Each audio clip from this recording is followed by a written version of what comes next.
ওনার স্বামী হলো আবু সালামা। মজার ঘটনা খেয়াল করে শুনেন।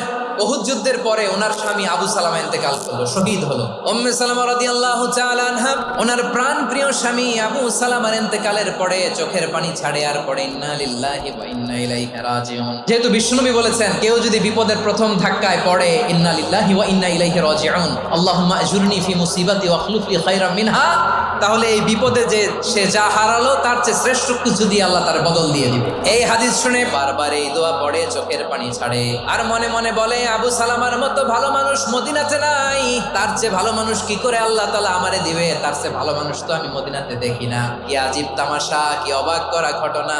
কিছুদিন পরে দেখা গেল স্বয়ং বিশ্ব নবী উম্মে সালামাকে বিয়ের প্রস্তাব পাঠিয়েছে। উনি রাজি হয়ে গেলেন, বিয়ে হয়ে গেল, উনি হয়ে গেলেন উম্মুল মুমিনিন, আমাদের মা, পুরো মুসলিম উম্মার মা। চিৎকার করে বলেন আল্লাহু আকবার।